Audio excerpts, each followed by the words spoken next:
Hello दोस्तों, अगर आप आत्मा के बारे में जानना चाहते हो तो इस वीडियो को पूरा देखिए और वीडियो को स्किप मत कीजिए। ऐसा माना जाता है कि मानव शरीर नश्वर है, जिसमें किसी न किसी ने जन्म लिया ही होगा, अवश्य लिया होगा, और उससे अपने प्राण त्यागना ही पड़ते हैं। भले ही वह 100 वर्ष जी ले या 10 वर्ष, उसे अंत में परमात्मा के पास जाना ही पड़ता है।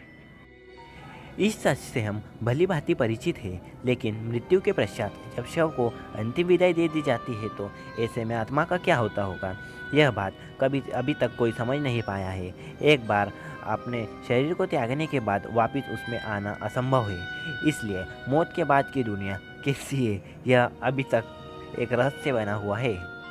किस्से कहानियाँ या फिर अफवाहों में तो मौत के पश्चात मिलने वाली यातनाओं या विशेष सुविधाओं के बारे में तो हमने कई बार सुना होगा, लेकिन वैज्ञानिक तौर पर इसकी पुष्टि नहीं मिलती है। इस दुनिया के बाद भी एक दुनिया होती है जहां आत्मा को संरक्षित कर रखा जाता है। अगर नहीं है तो अंत में आत्मा कहाँ चली जाती है, यह भी एक सवाल बना हुआ है। गीता के उपदेशों में भगवान श्री कृष्ण कहते हैं कि आत्मा अमर है, इसका अंत नहीं होता है। यह सिर्फ शरीर रूपी वस्त्र बदलती है। जैसे कोई इंसान वस्त्र बदलता है, वैसे ही आत्मा सिर्फ शरीर बदलती है। वैसे तो कई बार आत्माओं की अमर यात्रा के विषय में आपने सुना होगा, लेकिन फिर यह सबसे अधिक रोमांच और जिज्ञासा से जुड़ा हुआ मसला है। हिंदू धर्म में गति और कर्म अनुसार मरने वाले लोगों का विभाजन किया गया है।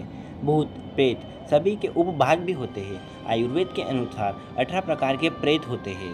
भूत सबसे शुरुआती पद है, या ऐसा भी कह सकते हैं कि कोई आम व्यक्ति मरता है तो वह सबसे पहले भूत का पद हासिल करता है, अतः वह भूत बनता है। इसी तरह से जब कोई स्त्री मरती है तो उसे अलग अलग नामों से जाना जाता है। माना गया है कि प्रस्तुता स्त्री या नवयुवती मरती है तो उसे चुड़ैल के नाम से जाना जाता है, और जब कोई कुंवारी कन्या मरती है तो उसे देवी कहते हैं। जो स्त्री बुरे कर्म करने वाली होती है उसे डायन भी कहा जाता है। यह सभी की उत्पत्ति अपने पापों और व्यवहार के द्वारा होती है।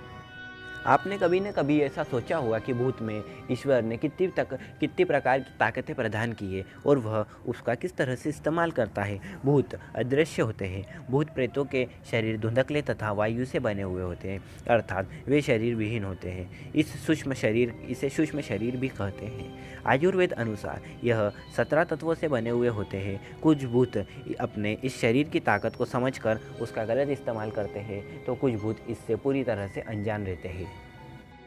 कुछ भूतों में स्पर्श करने की ताकत होती है तो कुछ में नहीं। जो भूत स्पर्श करने की ताकत रखता है वह बड़े से बड़े पेड़ को भी उखाड़ के फेंक सकता है। ऐसे भूत यदि बुरे हैं तो बहुत ही खतरनाक होता है। यह किसी भी व्यक्ति को अपने होने का एहसास भी दिला सकते हैं। कुछ भूतों में इंसानी शरीर में जाने की ताकत होती है। वह किसी भी इंसान के अंदर जा सकते हैं और उसके दिमाग को पूरी तरह से बदल सकते हैं। वो उनसे यानी कि इंसानों से अच्छे या बुरे कर्म करा सकते हैं। इससे हम आम भाषा में कहता है कि इसे हवा लग गई है। तो ये थे कुछ आज के आत्मा और भूतों के बारे में कुछ जानकारी। अगर दोस्तों, अगर आप ऐसी वीडियो देखना चाहते हैं तो चैनल को सब्सक्राइब कीजिए और वीडियो को लाइक कीजिए।